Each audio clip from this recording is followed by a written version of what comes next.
There's not a lot of new information to report. I'm just here to try to centralize where this information is coming from. I think the fortunate thing is in the fire service, we're not great with the PIO stuff. We don't have the same need as some of our public safety partners for a PIO to be available daily for information releases.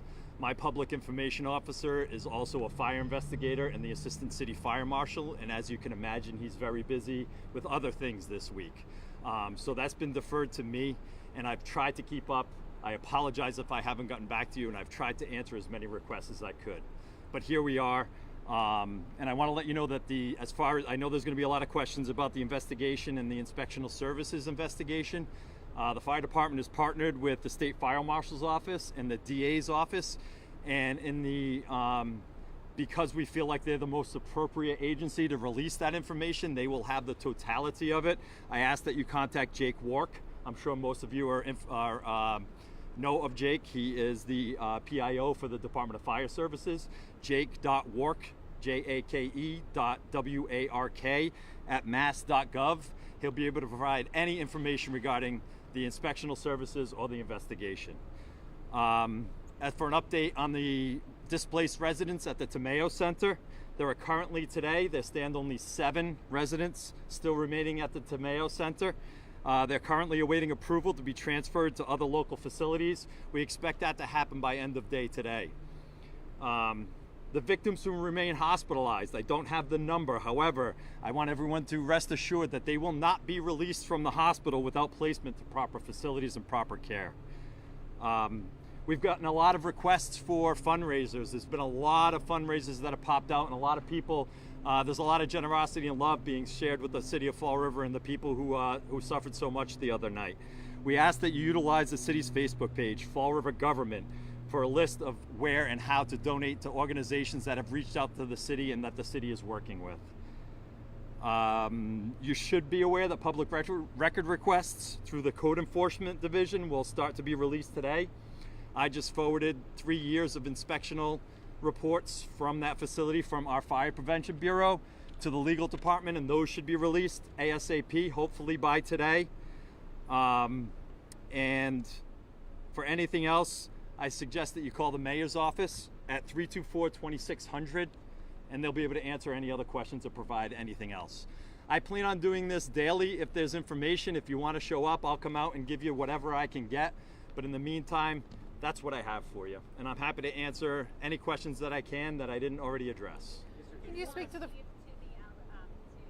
what came out yesterday from the firefighters union regarding bodies per apparatus, firefighters per apparatus, and whether you guys are understaffed? Yeah, I don't think this isn't a Fall River alone issue. This is any municipal fire chief who's in a community the size of Fall River, with the economic conditions of this city, is always begging for more manpower, right? And I know the mayor released a statement yesterday. I think that was that he just released. I don't know about the timing, but whether you've read it or not, he just released an updated statement, updating his remarks from yesterday. I met with him this morning, and he is aware that since the very first meeting that I had with him, I've been advocating for more firefighters in the city of Fall River to make the job safer. The current model that we have is less firefighters and more overtime. And that's worked for us, but it's also working our firefighters to the bone. And it's gonna lead to more injuries, and it's gonna lead to more issues down the road. So the mayor, recently we put in for a SAFER grant, and in that SAFER grant, in the narrative for that SAFER grant that we submitted a month ago, it says that we're going to try to put a 4th firefighter on Engine 2 and Engine 9 in the city to increase 4 firefighters on 4 apparatus. That's something that I worked with. It's not the number that I was hoping for. I was shooting for a home run and trying to get 4 across the city and increase our manpower. But that's not a reality in a city like Fall River, where you have to work within the confines of the budget. The 4 on every apparatus, the union and the city can work that out. My job is to try to do that balancing act and work with what the city gives me for a budget and equip the firefighters as best I can for them to do the job safely. How many firefighters were there yesterday, and do you think you had enough? Or on Sunday night, do you think you had enough firefighters on scene? That's a trick. You could have had 100 firefighters show up on that scene and it wouldn't have been enough, right? So when you have a scene like that, you can't plan your staffing based on a 40-year worst case incident, right? There's nobody that could do that. But I'm proud of the 35 firefighters that showed up. I can't disagree with the union's assertion that if there were more firefighters there, that we could have done things more efficiently and better. I don't know if it would have saved lives. That's speculation. The fact of the matter, the world that I live in with facts, is absolutely. If you gave me 8 more firefighters on that scene, we're throwing more ladders. We're effecting more rescues more efficiently. That's a fact. I don't know if lives could have been saved or if it would have changed the incident at all. I'm focusing my firefighters on the 50 plus lives that were saved at that incident based on their heroic efforts. And that's what I need to focus on for my mental health and their mental health to get through this. Are there changes you want to make moving forward in how you respond to issues like this? I'm sorry? Are there changes you want to make moving forward in how the department responds to emergencies of this scale? Absolutely. And while increasing manpower is a conversation that I will love to have at an appropriate time, I just want to focus more on what the actions were done the other night and the families that were affected by that tragedy. That's absolutely something that I plan on addressing at the appropriate time. Chief, as far as your department is concerned, there are sprinklers in that building. So Absolutely. If they were working, wouldn't that put the fire out pretty quickly? So sprinklers aren't designed to put a fire out. A lot of what you see in the movies is just made for movies. Sprinklers are designed to hold a fire back so that we can come and put the fire out. But a proper working sprinkler system would hold the fire back. Absolutely. Chief, as far as your, is that what happened Sunday night? I can't comment on that. That's part of the investigation. I would contact Jake Wark on that.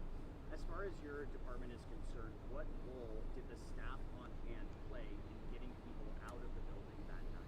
The staff on hand went above and beyond and did more work than they absolutely should have been asked to do. They worked themselves harder than they should have had to. That's my opinion. But the work that they did saved a ton of lives on that call. Were there enough staff on hand that night, in your opinion? And if there had been more staff on hand, would that have helped in this emergency situation? There's sufficient staffing in this city for our day-to-day operations. For an event like that, you can never have enough staffing. But like I said, if you had more staff there, then yes, things would have happened more efficiently and quickly. Are you talking about the CNAs? Were there, do you know if Oh, you're talking about the staff in the building. Staff in the building, yes. there Yeah. 2 CNAs on staff? I can't speak to that. I'm not really sure. I would contact Jake Wark on that. You said that 7 residents are still yet to be assisted at this house. Do you know Correct. how many have already been relocated to different assisted living facilities? I do not have that number. I'll get that, and maybe we can release that to everybody. I'll get that number. I know how the emotional situation is with your folks and what any supports that you're being given?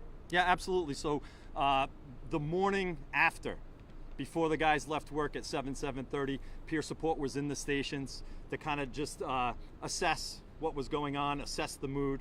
I think I've said that I encourage all the firefighters on the scene that night to go back to the station and talk about it.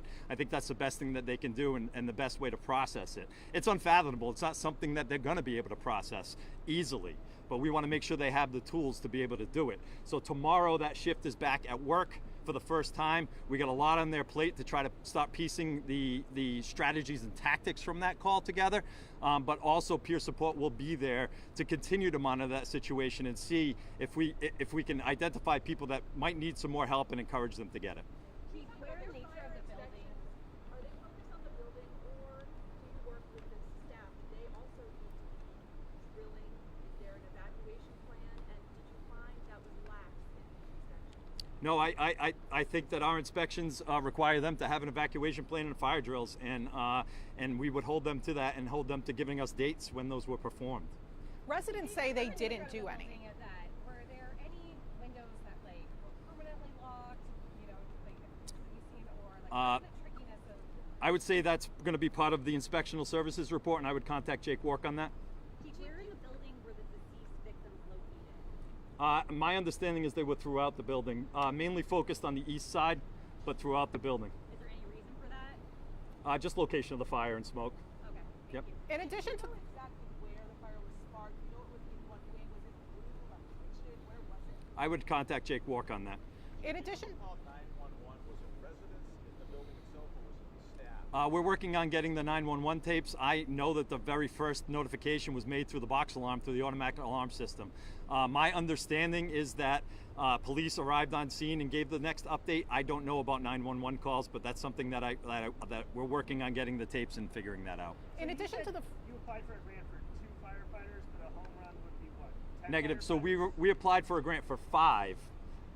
with the understanding that we would be getting 5 firefighters back from an EMS fire truck that is currently staffed. So that would be 10 firefighters to be able to put a 4th firefighter on engine 2 and a 4th firefighter on engine 9. I've been vocal about that at city council meetings, at my budget hearings, that I think 15 to 20 would have been a home run for a grant. But I also understand that we need to do this in a way that's sustainable once the grant's done. FEMA doesn't want to give you money to hire 20 firefighters and lay off 30 in 3 years when the grant's done. So, so I will advocate for the most that I can get, and then I work with what the city works with me with. In addition to the 35, Safe considering the level of staffing right now? Absolutely. How about in terms of, I know you can't talk about the investigation in particular, but how is the investigation work? How's it proceeding? Can you talk a little bit about what's going on? Yeah, absolutely. So, so it was a very time-consuming process the night of the fire to interview all of the witnesses. That's the very first stage of the investigation. Once the fire was out, they got to go inside and start to do some of the nuts and bolts stuff with origin and cause. And I think right now, it's really putting together, compiling that information, and really making sense of everything. And that's going to take some time because of the amount of information. Is it your staff, your staff chief, or with the... It's my staff in conjunction with the Department of Fire Services. Do you have an estimate of how long the investigation? I do not know. I would ask Jake Walk. These are all great questions for Jake. in addition to the 35 Fall River firefighters that responded, how many firefighters from surrounding cities and towns responded and helped in a situation like this? Is there more that can be done to bring in outside firefighters? Yeah, absolutely. So we recalled 30 firefighters. So at the peak of the scene, we had 65 firefighters on scene. Obviously, many of them were there too late to effect any rescues. But they were called in because of the amount of effort that was put in by the original firefighters, so we could get them back in their trucks, back to quarters, and get some rest while we had other firefighters, fresh firefighters on scene to continue the work. Our mutual aid partners in Fall River, we call in, they do a lot of station coverage for us. We certainly will be looking into whether it was more appropriate for them to go directly to the scene at that fire, but that's something that will come as part of our incident analysis starting tomorrow. What cities and towns did they come from? All the surrounding communities, so Tiverton, Somerset, Westport, I believe Freetown. How about the folks who died? Do you know? Was it all smoke inhalation, chief? I don't know that. That's Jake Wark again. Do you have a monetary value of how much damage the gone through? I do not. Do you anticipate reviewing, going, contacting other assisted living facilities in the city to, fine tune plans, make sure this doesn't happen again? I think everything's on the table as a result of this, but it's going to take time for us to get to that. You know, we kind of have our plate full right now, and that's probably a function of the legislature and more of a statewide thing, because this any issue that was at that building in Fall River is an issue that's at every one of those buildings in the state. So, Any thoughts about that, about whether there should be higher standards? you know, I think I'm an advocate for safety. So anything we can do to prevent something like that happening again from a safety standpoint, I would say should be on the table and discussed. Do you have an update on that one person that's in critical condition on their unit at this time? I do not. I just keep getting the update that they remain in critical condition. One more question. To your knowledge, did the staff on hand at the facility follow protocol to get people out? I don't have their protocol. I'm not prepared to answer that. Thank you, everybody. I'll be back tomorrow.